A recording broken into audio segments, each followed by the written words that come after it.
Today, this is our first, this is the first professional development workshop of the fall 2020 semester for TAMU Advancing Research and Curriculum. My name is Franco Zamora. I am the writing consultant for the TAMU ARC program. We are a Title V grant aimed at helping specifically STEM graduate students in the TAMU community. But I also, as a primary function of my job, I work with all the TAMU thesis and dissertation students to complete their manuscripts and get them towards the final stages of graduation. So today, this particular workshop is going to be focused on what I'm calling the thesis and dissertation checklist. It's something that I developed a couple of years back, specifically for the TAMU students. It is focused mostly on formatting, but this workshop is going to cover everything from how to start your thesis, kind of what to do when you're stuck in the middle of your thesis, and what to do as you're closing in on the end of your thesis.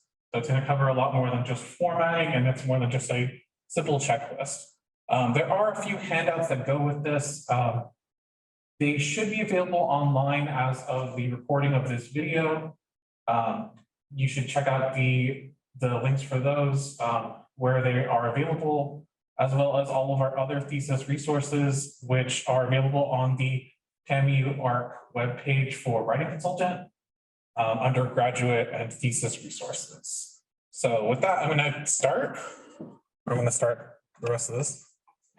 So like I said, today we're going to be covering kind of three things: a pre-check, a continuing checklist, and an ending checklist. And each of those things will have their own handout component that goes with it. And I'll run through all of that as we go along. Obviously, that's a whole big endeavor covering the whole of thesis writing. That would be way too much for one workshop, no matter how long it would be. So instead, I wanted to focus on some of the things that tend to get left out of the thesis conversation, especially when people talk about writing or writing as something that's very hard.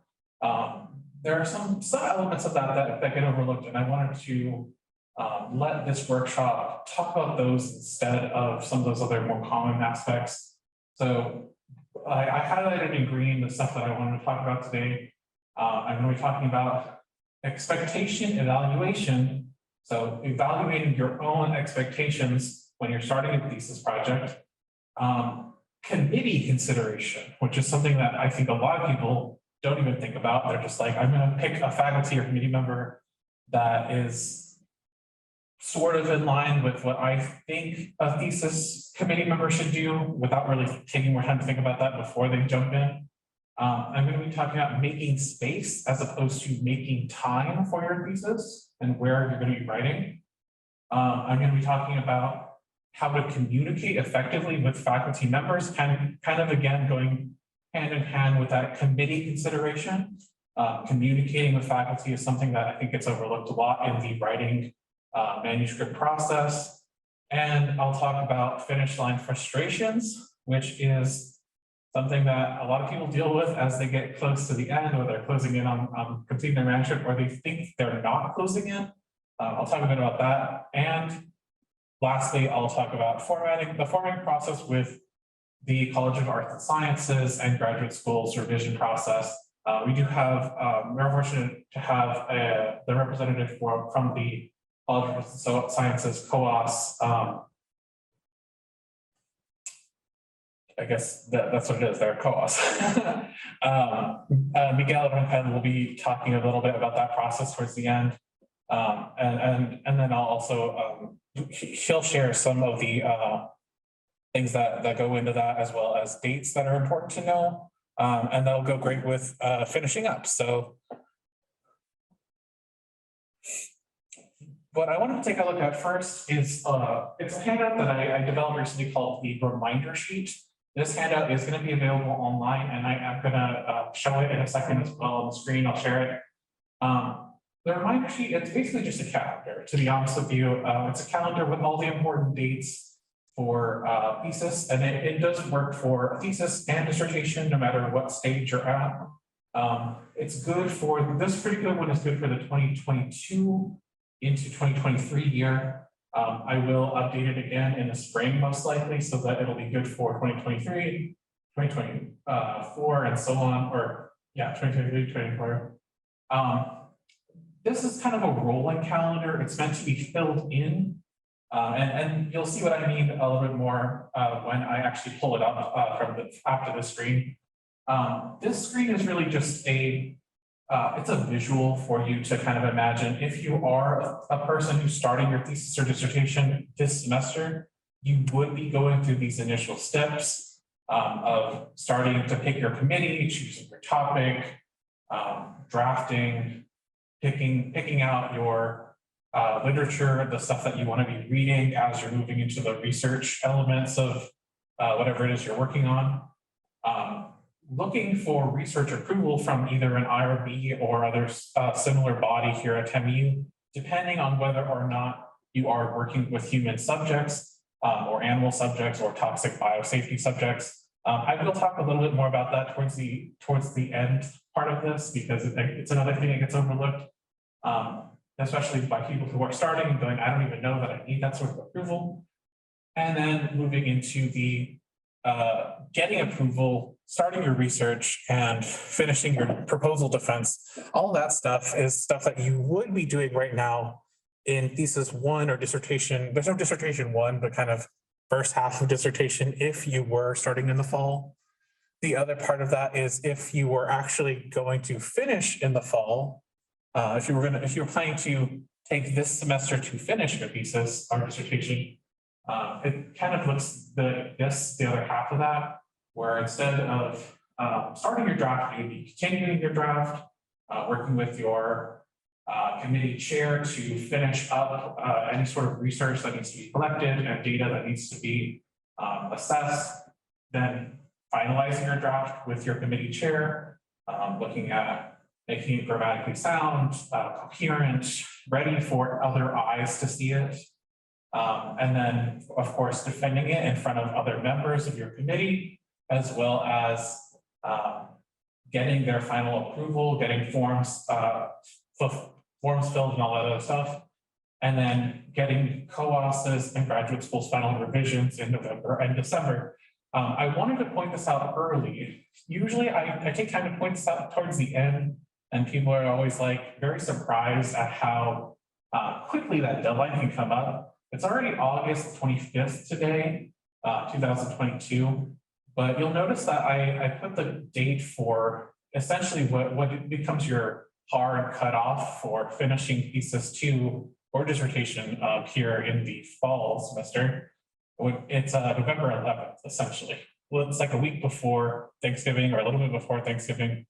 That's a pretty early date, and again, it surprises a lot of people. It jumps up at them and they go, what do you mean I only have 2 or 3 months? That's a lot less time than I thought I did. That's why I put it in here early, because people don't know that. the revision process does take some time. You have a little bit more time if you're working on proposal. I think that's the other thing that the people are like, oh yeah, it'll be fine. So now onto the actual handout that I developed here.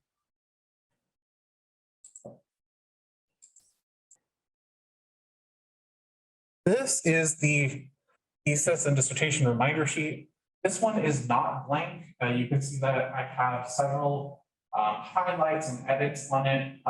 This is to demonstrate if a person was working, say, on finishing their thesis project or dissertation project or thesis 2 here in the fall semester, if they were intending to graduate, more than likely these are dates that would be relevant to them. This chart is, or this sheet is meant to be filled out by the individual with individual dates that are relevant. So there is a blank version of this that's going to be available online, as well as the sample, but I'll be sure to very clearly label those out for you so that hopefully you won't get confused. The major things to note are when semesters start, such as here I said we're on the 25th. The semester started 3 days ago, August 22nd, 2022. And the semester will end December the 8th, 2022, for all intents and purposes. There are a lot of other factors that go into that. There are, of course, final exams and grade due dates and co-auth's revision dates and graduate school's revision dates. which are also highlighted and reflected in the chart. But I think having a visual, something like this would be really helpful it would have been helpful for me as a new thesis student, kind of just to visualize where am I in that process, and what if I'm starting now, when will I finish? If you're starting now in August the 25th, let's say you just started, you just selected your committee, you're just going on to pick out your topic, more than likely, you're going to be using August, September, October, November, and part of December to complete your proposal and finalize reading stuff and ask for research approval and maybe even start your research depending on how quickly you can get the ball rolling. But then what do? There's all these weeks and weeks in between where people aren't meeting. You need to be aware of what you're going to be doing in the meantime and when you're going to be finishing up. So if you intend to finish within 2 semesters, which is the norm for thesis and dissertation students to finish their manuscripts, more than likely, hopefully, you would be finished by May the 10th, which is the commencement date for spring. And likely that will be the day that thesis 2 is due in the spring. I don't have that hard date yet. Like I said, I need to update this. It's kind of a rolling calendar that'll need updates as we go along. But that's something that's really, I think, specific to TAMU, and this is something that needs to be addressed at a time. If you're starting now, if you intend to start today, August 25th, on your thesis, you're going to have 1, 2, 3, 4, 5, 6, 7, and a little bit of months, 7 and maybe 7.5 months to finish your work. That's very doable for most people, but it throws them off because they're not aware of where the deadlines are, what holidays go where, how much availability their committee will have to actually talk to them. So having some sort of visual, I think, is useful. The other aspect of it is planning out when you're going to be sending things off to committee. You'll see that I highlighted some areas in red as well as that orange. These are cutoff dates for sending things to committee. A lot of times people will say, well, I got something into my committee on November the 11th because that was when the date for co-auth's revisions were due. How come I didn't meet the deadline? Well, it's because your committee needs at least 7 days, at least 5 business days to read your manuscript and respond to their own critiques, their own evaluations of your work. Ideally, you should be talking to your committee throughout the entire process. I'll talk about this in a couple more slides. But if you're not talking to your committee repeatedly and intentionally and saying, hey, I'm still alive, hey, I'm still working on this, they may just not pass you until the next semester. And I think that's one of the things that throws people off as well. They go, I got everything done, I did everything right, how come I'm having to take another semester to do it? Well, if it was only you and your chair that were aware that you were actually making progress on it, that's 3 other people that need to sign off on your final draft. So it's important to keep people in the loop and be updating them continuously and early. That's why I put these dates in there and highlighted them 1 week after the other, where you'll see that on the 28th, October, ideally, if you were to be writing your thesis right now, you would probably be finishing your manuscript around October the 28th and sending it to the committee that same day, waiting a week for them to give you revisions. Hopefully they would be giving you no big revisions, but sometimes they will. They'll say, this isn't up to the standards that I want it to be. In which case that presents its own sort of problem. Hopefully they give you, the all clear and you defend the next week on the 4th. And then after the 4th, they might have even further revisions that they need you to clear before it can be sent off to the College of Arts and Sciences for their revisions, which are largely formatting based, but also have to do with references and sources, citations.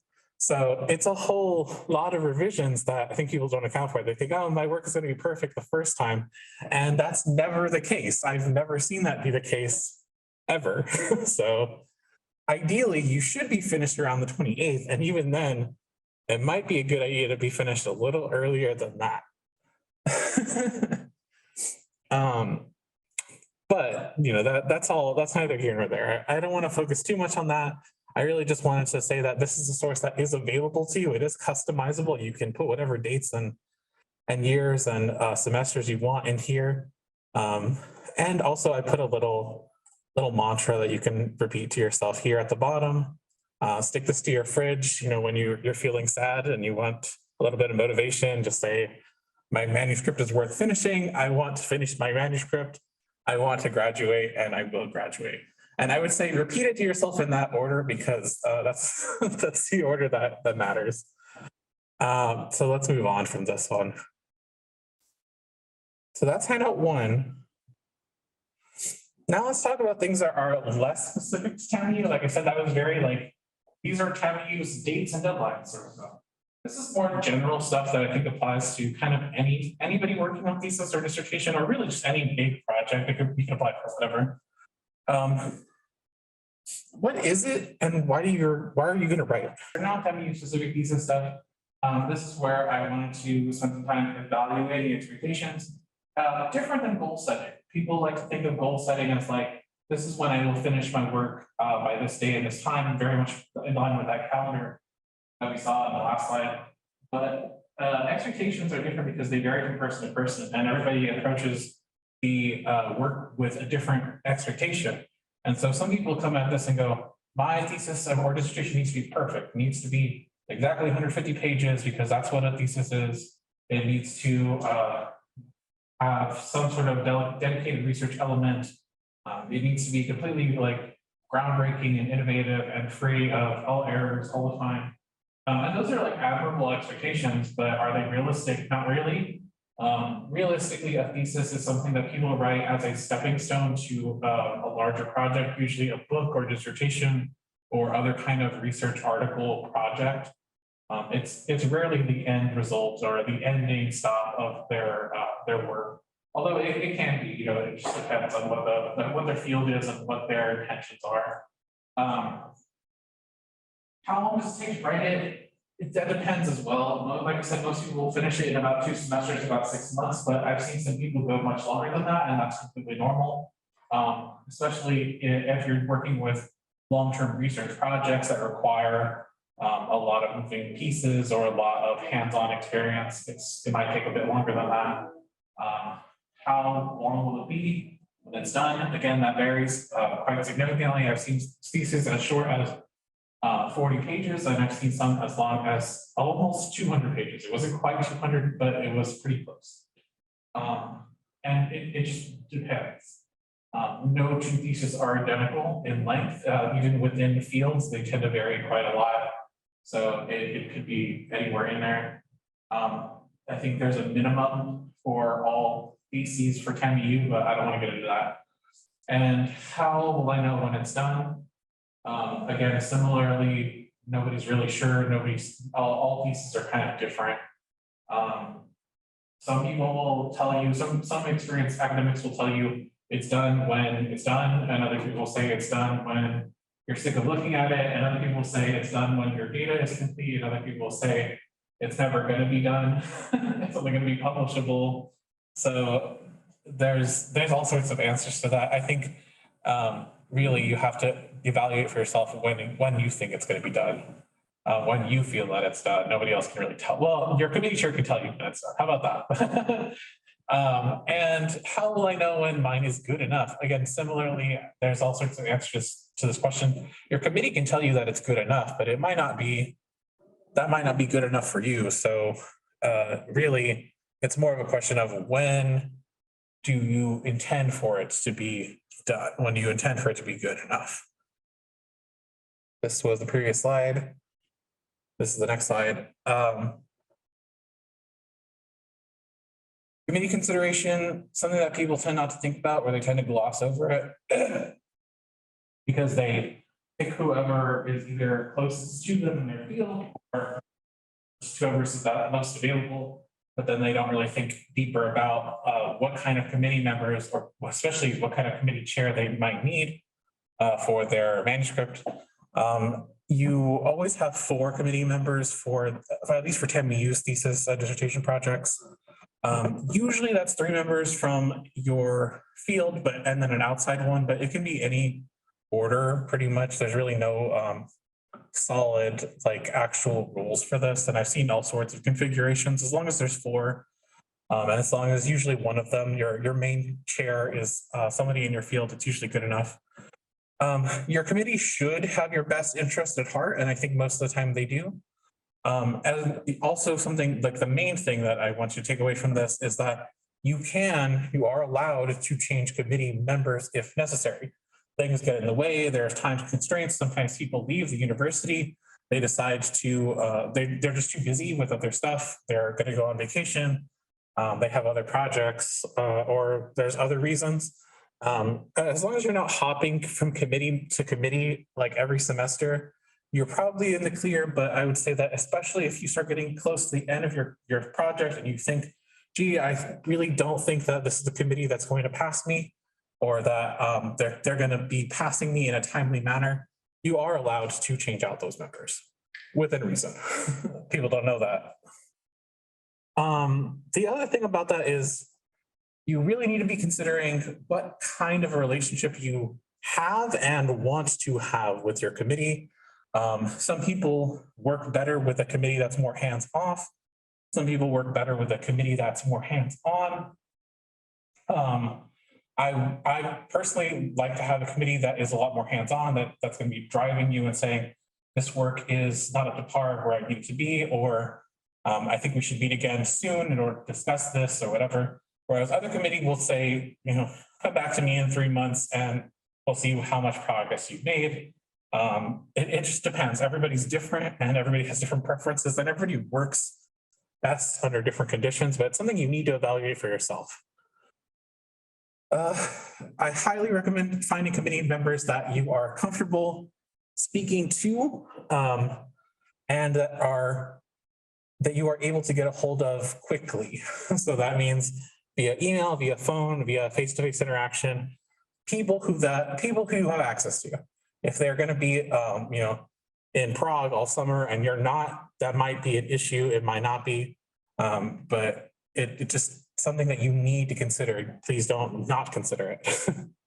And then, of course, your chair is the most significant member of that committee, but you also need to be remembering to include the others in the loop, especially as you come up with more drafts, especially as you encroach on the end of your project.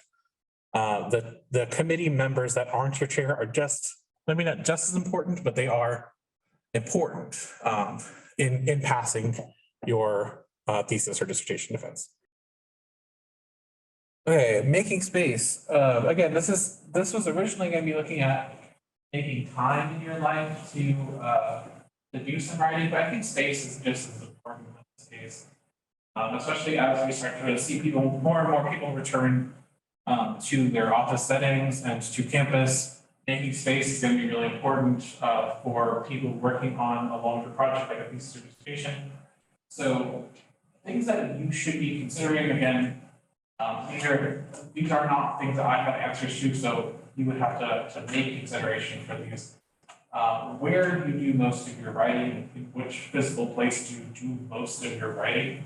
And do you like that space? You're not obligated to say, yes, I love it, or you could even say, I could be better. Do you prefer a quiet or busy space? Some people like to work in a library or a cafe or somewhere where there's a lot of movement going on because they like the sound.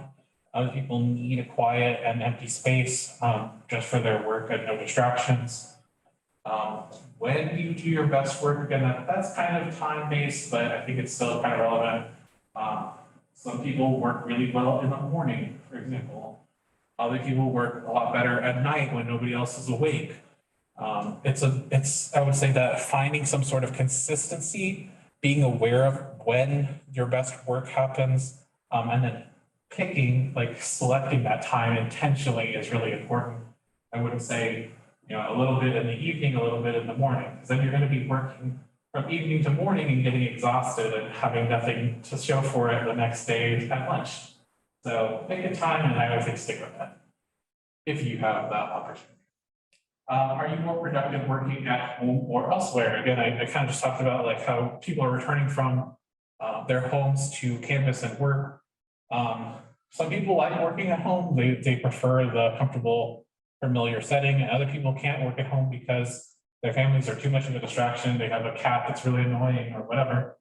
And so it's about figuring out where that's going to be for you.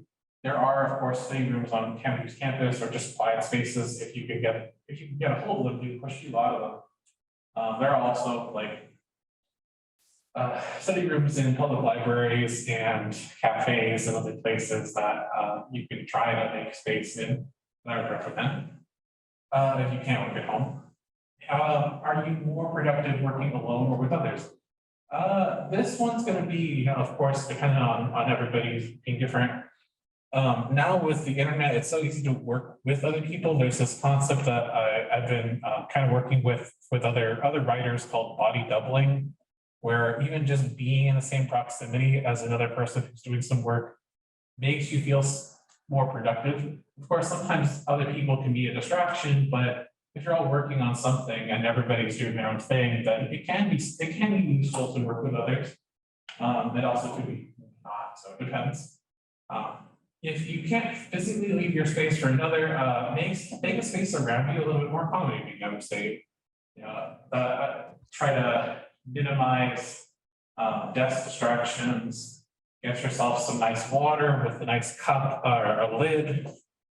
Headphones at work, even if you're not going to be using them, like to listen to something, I'd say audio canceling headphones are really good. People love them for a number of reasons, not just for listening to things. Now you can use your headphones to balance.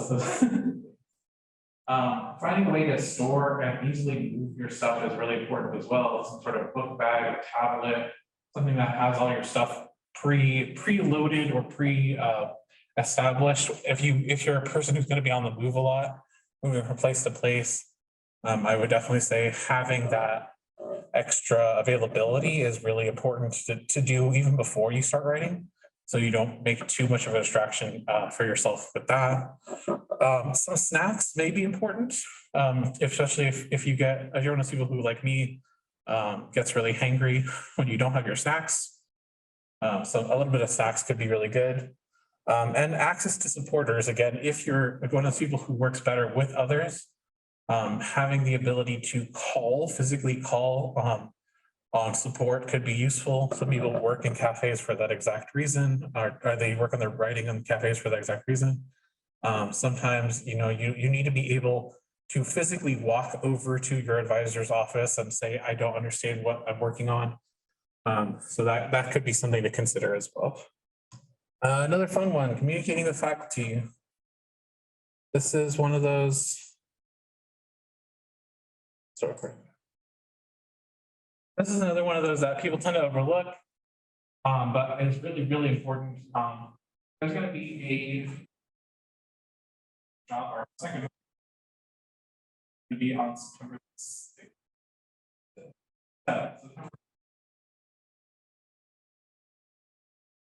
Not from Kevin, but still faculty member. Dr. Susan Fenton, she's about relationships with graduate students, as well as like a succeeding graduate school. That's something that you could attend kind of like in conjunction with this as an idea, but I want to talk about it from someone who's perspective, someone who's only really been at the edges of faculty but has worked a lot with them. Faculty, communicating with faculty, I think a lot of students tend to put them on this like higher pedestal. They say, I can't talk to my faculty members because they scare me. Or because I think they're going to perceive me as, less than them. They're going to perceive me as dumb.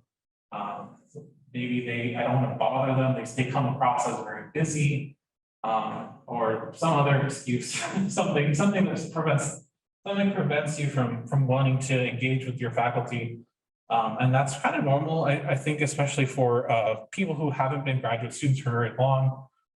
So I kind of came up with this short list of like what are most important to take away when trying to engage with faculty.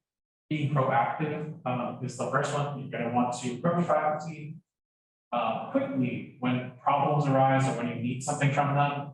It's better to try to get engaged with them or try to engage with them on that personal level earlier rather than later. It's a lot easier to ask for something on the Monday when you find out that you don't have it rather than on a Friday when you need it.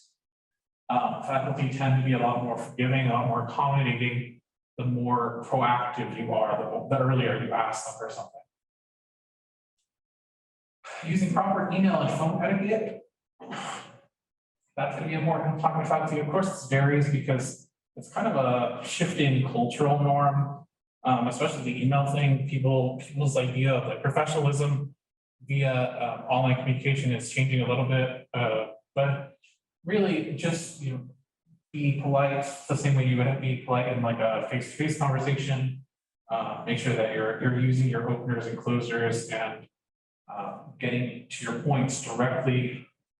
And making direct conversation with them and saying, I need this from you. Not in a group sort of, why haven't you given me this? Or I'm sorry that I haven't given more time to do this thing for you, blah, blah, blah, blah, blah. Being direct and being respectful, really important in those emails. If there's confusion, that comes down to that next point, which is like repeating yourself or clarifying, especially if you are confused. If you are confused, it might be a good indication that they are confused. Not all the time.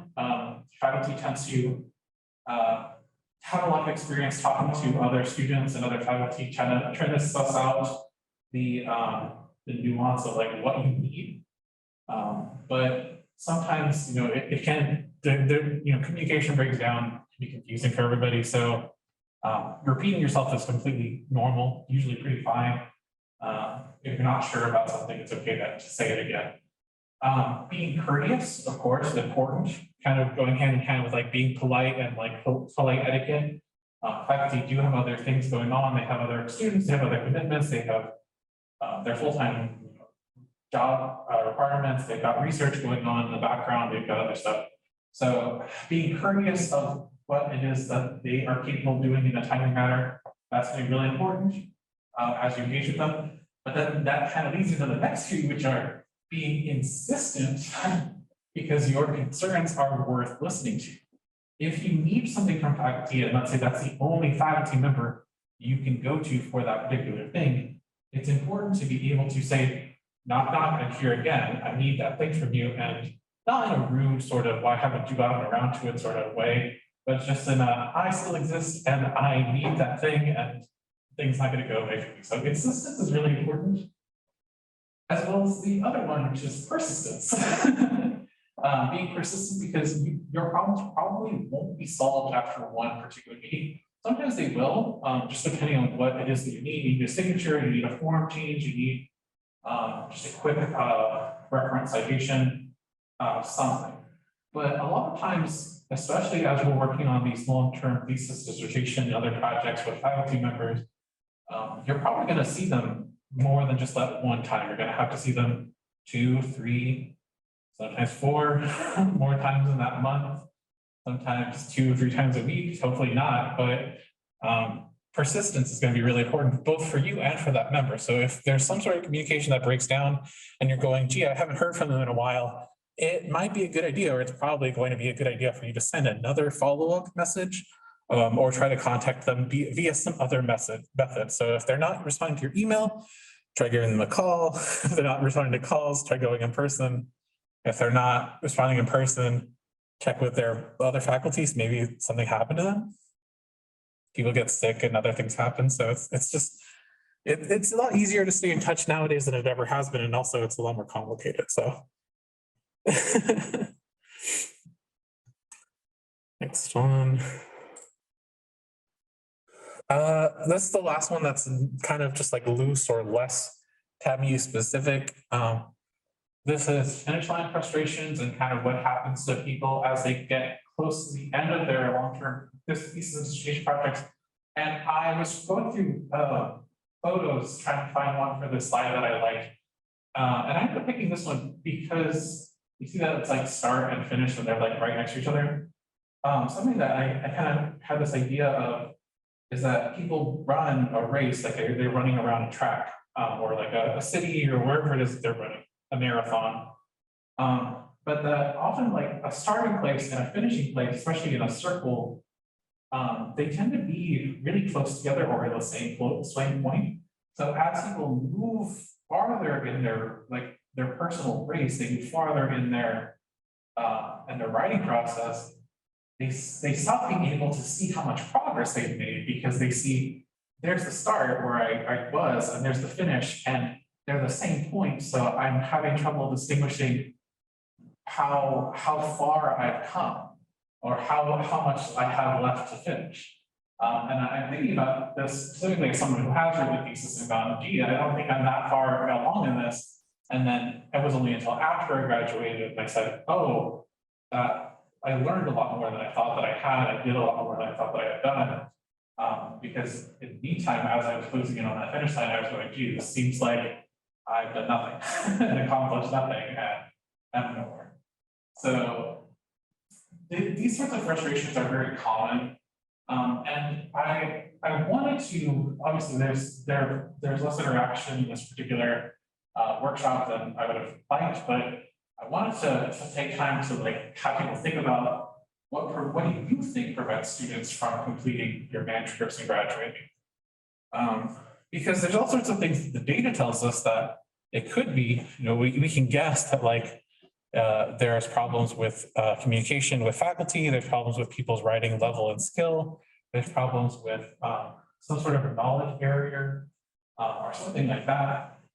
Me personally, I would think, I'm pretty sure that the main barrier for finishing these sorts of long-term projects is that something else gets in the way. Now that could be life issues like sickness or the sickness of a family member or some sort of financial difficulty that prevents people from getting from place to place, transportation issues, money issues. But I honestly feel like those are things that pile up and it's never just one thing. And so it's hard to pinpoint like where do people fall off the track. And I didn't want to focus too much on that, but I wanted to at least point it out so that people have this idea in their head that like, it's normal to be interrupted in this process.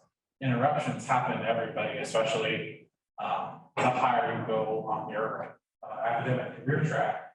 But it's important to not focus too much on those interruptions and focus more instead on the things you do have control over moving forward on that.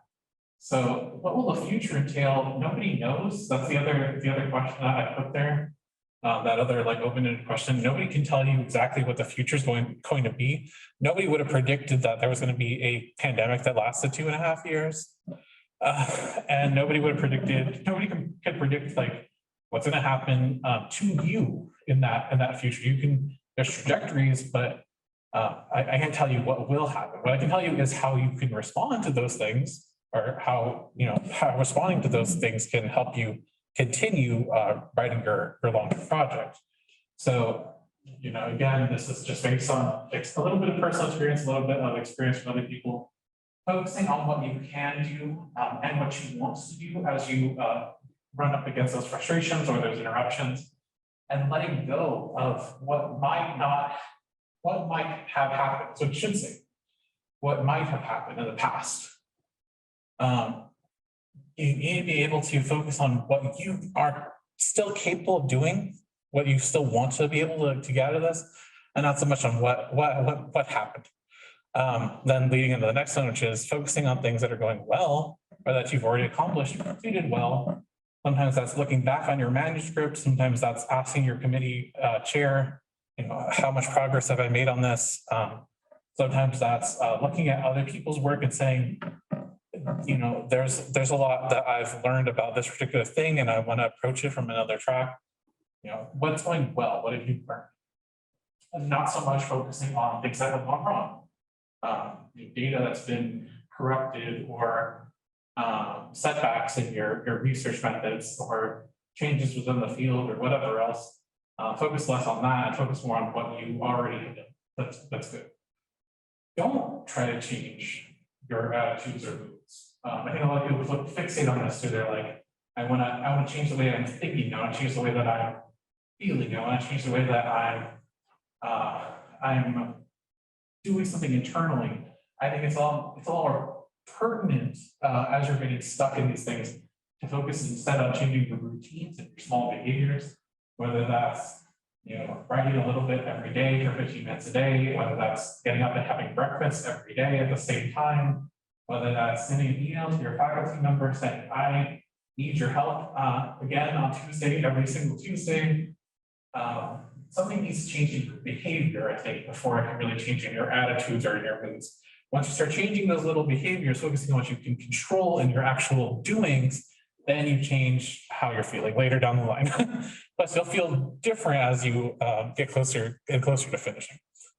Focusing more on this today, so today I will, tomorrow I will, following through on like actual plans to do things instead of just things are not going well, things are not going well. And then at the end, identifying a support system.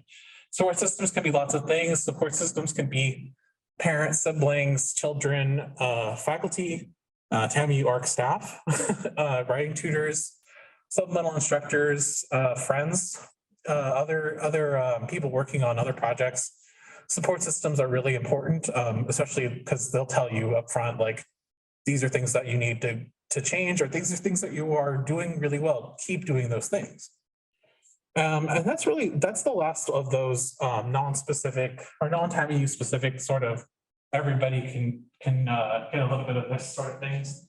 This is the other, or this is the one of the other handouts that I wanted to look at with people, but they're not really here to and this is also not available online yet. I need to make a few updates to this, but it's going to be the TAMU specific flow chart. It is similar to the calendar that is going to be available as a handout as well, to the reminder calendar. But this flow chart moves from left to right, and it shows you all of the steps for completing your thesis or dissertation at TAMU. Most of them we already covered today. We covered kind of 1 through 3, as well as a little bit of like 5 and 6. I did want to have Miguel talk about kind of what happens at the end in 7 and 8. But I want to focus a little bit on that stage 4, because that's the one that I think a lot of people skip again. Stage 4, which is this supplemental chart, this flow chart, based on research and research approval. A lot of students, especially ones who are working in like a hard science for the first time, or like a scientific method driven field for the first time, they don't really know what research is or how it's defined or how common research can be. So they tend to skip over this step. It's actually not a skippable step for anyone who's working with human subjects, animal subjects, or biosafety. If you're working with secondary data collection or data that's already been collected, something like charts and graphs from like people who collected that data and are sharing it as part of their larger like published work, you probably won't have to go through this. But if you're collecting your own data from human people, collecting surveys, doing interviews, anything that involves directly intervening with another person or animal, or working with some sort of biological product, you're going to need IRB or other approval. TAMU's research approval bodies are actually listed here on the flow chart. You need to get in contact with them before you can continue to collect that data. And people forget about this because a lot of times they're like a business major who's never done this sort of thing, or otherwise just never have done it. Education majors as well, like they tend to not have done this too much, or have that much personal first-hand experience on it. So where do you even do this in that process? A lot of times this is done somewhere towards the end of proposal, towards the end of thesis 1. Sometimes it's done in the gap between thesis 1 and thesis 2. Sometimes it's done in thesis 2, but that doesn't leave you a lot of time to actually collect data and then implement it into your data analysis stuff in the thesis 2. So just, the more you're aware of it, the more you know that you may need to do this, or you should be thinking about this. If you're considering it, then you definitely approach your advisor with this and say, we're going to need to do this. When are we going to do this? How long is it going to take? IRB tends not to take too long to approve things if you get them at a good point. Like if your proposal and all your data stuff is complete, and they don't send you back for too many questions of how are you going to collect this? What are you going to do with it after? Where's it going to go? Who's going to be involved? Blah blah blah. As long as you have the answers to those things, IRB tends to move pretty swiftly. They give you approval like that same week, and sometimes they can kick it back to you several times, and it can take weeks. So you need to be aware of it, I think, ahead of time. And then finally, the actual checklist handout. This one is focused. Then it's funny because like this workshop was going to be mostly looking at this checklist, but actually it was probably going to be looking at it the least out of all of the handouts that we're looking at today. This handout is available online. It is mainly focused on formatting stuff. So if you aren't really ready to look at formatting, you don't really need to worry about this until you get closer to the end. But it's something that you should have in the back of your mind or in the front of your mind as you're working on your project, because it gives you a little bit of insight into what should be going where. So the checklist itself, just scrolling through it briefly, covers general concerns of formatting, concerns of PDF, like changing your text from a text file into a PDF, which is a lossless format, so that none of your formatting changes change. They always stick in PDF form. Looking at required pages, including preliminary pages, the manuscript of your text, your tables and figures, and your references. All of those things are required elements of all theses and dissertations if they include, well, maybe not tables and figures, but all of those other things are required in the actual thesis. So this checklist actually covers things like, how big should your font be, and how many sections should you have, and which section should go after which, and have you made sure that all of your punctuation is identical to each other, and are all of your chapter titles, consistently aligned with each other, and does your journal model appear at the bottom of page 1 in accordance with the formatting manual for thesis, and all that other sort of like very, very TAMI thesis specific stuff. All of it's there. It's about 4 pages long, and it's nicely organized into a checklist for your convenience. And again, I actually have no real need to go over most of this because this is specific to everybody who's working on the final stage of your project. And as you approach your final stage, definitely have those open and be looking at it. But if you're not in that final stage, you really don't need to mess with this too much. It's odd because everybody needs to look at this, but not everyone needs to look at it urgently right now. I guess that's the thing. Okay, and now I don't know if you're still there, Miguel, if you can still hear me. But this is where there you go. Cool. Can you hear me okay? Yeah, I can. Okay, cool. Yeah, I'll keep this pretty brief, and I'm really glad you showed up on the slide pretty much where like I come in. I have the camera on because I do want to show my face to those who will be watching. If you make it to this stage, you're in really good shape. Part of my role in the thesis approval process is number one, to make sure everything's in line with Co-auth and of course with grad school as well. But I also want to alleviate some of the nerves that the students might have. In my eyes, once you hit this stage, again, as you can kind of tell by the graphic, you've already gone through the final defense. Your committee has approved of the content. They believe it is to the highest quality that they can think of. So when the submission comes to me, I I pretty much prioritize that no matter what it is that I do. You know, aside from helping out with the theses, when this time comes around, so right around November 11th, which is the deadline, I pretty much dedicate all my time to helping the student with the thesis, with the thesis manuscript and any of the other forms. I will say over here at Co-auth, we've been much more proactive with faculty, trying to make sure that not much time passes before um, you know forms are due. So, for example, earlier this week we had emailed all the faculty within Co-auth to make sure that they can get the thesis contracts in time, which would be next Wednesday. And then, of course, we're going to be very persistent to make sure that we get all the contracts. I do have a list of the students who are enrolled in Thesis 2 this semester, thanks to graduate school for providing that list for us in a very timely manner. And pretty much I'm just updating that list as we get contracts from the committee and any other forms that your committee chair to each of the committee chairs submits to us. I keep record of it. And of course, as November comes closer, I'll be persistent as well to you, the student, and to the faculty as well. And the way it works is, again, let's fast forward a little bit. Let's say it's already November the 11th.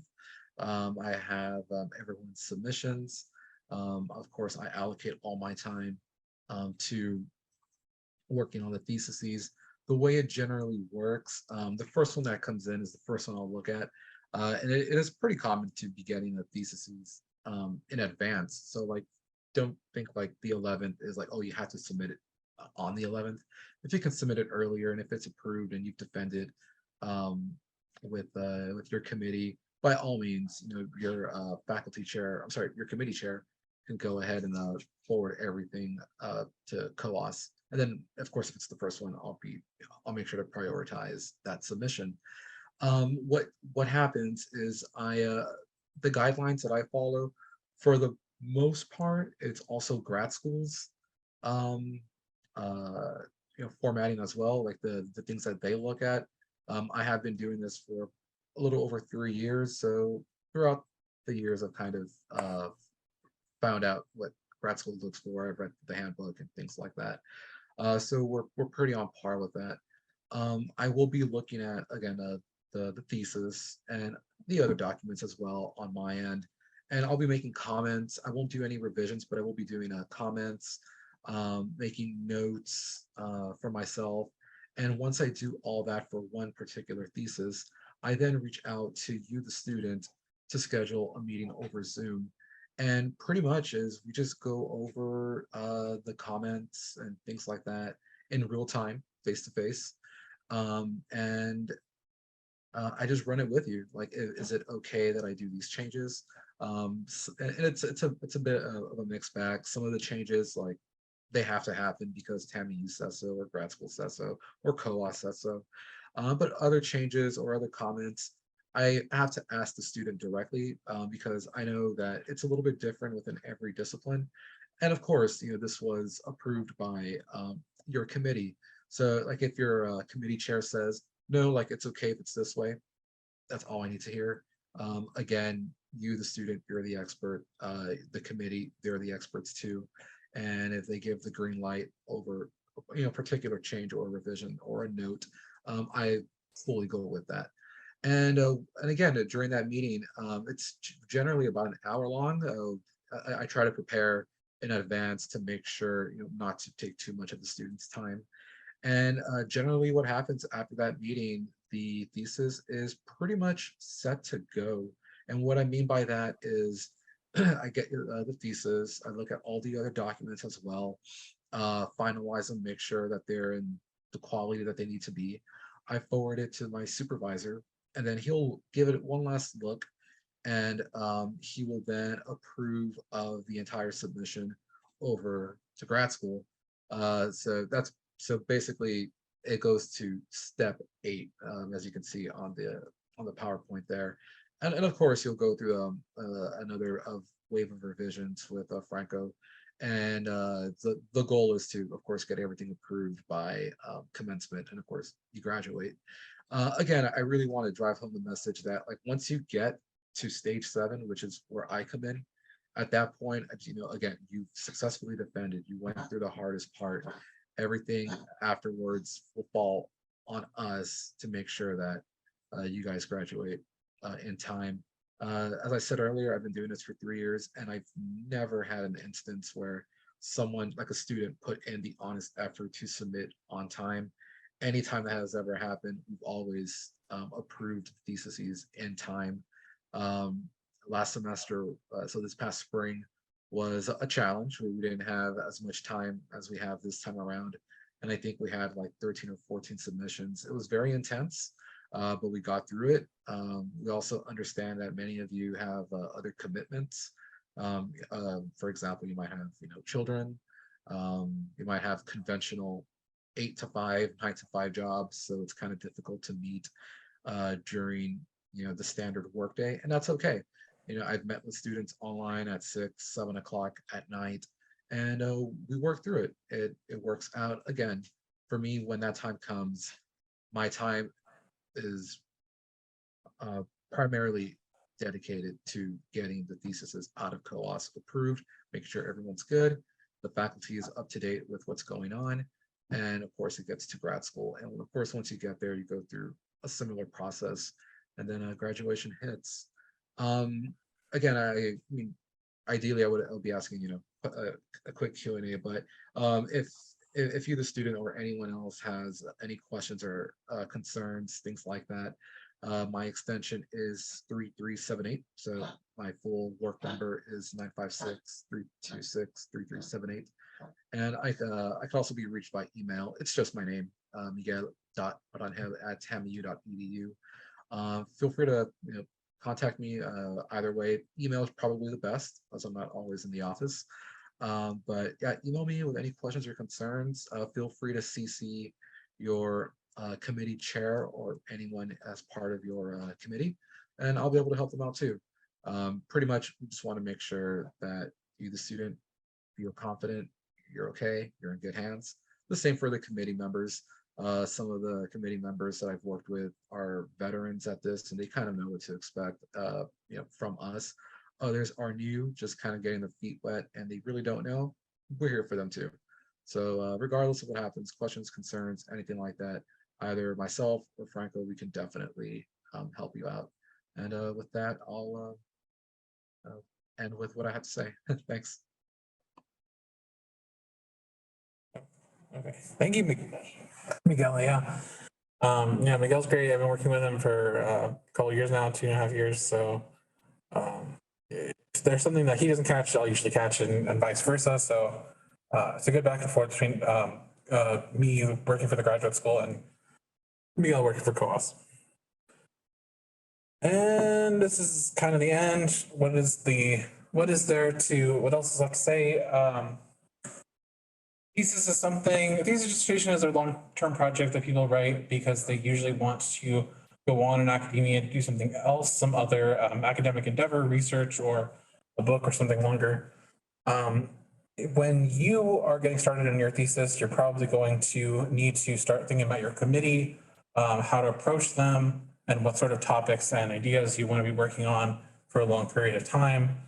If there's one thing that you want to focus on or improve in your process, I would say focus on just that for now.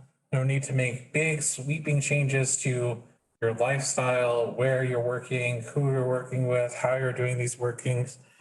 Just focus on one thing at a time, and just do that for now until you get the hang of that, until you feel like you're ready to move on to other bigger things. Some of the resources, we looked at 3 different handouts today, and Miguel and I are also both resources that you can use. He provided his contact information. My contact information will be available in this presentation. Some of those, other resources are available for all thesis and dissertation and graduate students on the TAMU Advancing Research and Curriculum Writing Consultant webpage, which you should also review. And, if you come with nothing else here at the end, start thinking about your timeline, your length goals, and when you want to finish your project. If you're thinking of finishing it this semester, you still have plenty of time to do that. There are still a few weeks and months for you to get all of your stuff in order. Start contacting your committee, letting them know that you intend to finish. That would be a good first step. And if you're just starting or you're just starting to think about what a thesis is, it's important not to get overwhelmed and just to start thinking about who you want to work with and what kind of work you want to be doing. Next steps, joining the Thesis Learning Community International. That's going to be new this semester. We're going to be working with other thesis learning communities and other thesis support groups from across the A&M system. Hopefully some of them will have some ideas that will inspire our various thesis students through the semester. We are going to have 2 sessions of that every single week. One of them is going to be from Thursday to 6 p.m. to 7 p.m. and the other from Friday from 2 p.m. to 3 p.m. Those hours might change a little bit, but I'll be getting in touch with all of these students and dissertation students directly to talk more about that group, which is going to be primarily for helping with writing, support, peer-to-peer connection, and just accountability. So that will be starting in September and going through December or through late November. That should be a really good opportunity for everybody who's working or thinking about working on a thesis or has been working on one. And our survey is available for this particular workshop here. There is also a link which you can be provided. And you can also take the survey by scanning that QR code, as well as you can look at our upcoming events for the semester. I did allude to one of them. The next one is going to be Dr. Susan Fenton looking at the graduate school journey. That's coming September the 7th at 6 p.m. Another hybrid virtual face-to-face program. Should be really good if you're thinking about continuing graduate work after graduate school or after your master's program, or just getting started and you want a little bit of assurance. That'll be a really great one, as well as all the rest of our events can be RSVP'd to and checked out on our TEMU ARC Professional Development webpage, which you can visit there at the link below or by scanning the QR code. I've been Franco Zamora, your graduate writing consultant for Advancing Research and Curriculum Program. And I hope that you've enjoyed this first of our professional development workshops for the fall semester. Thank you.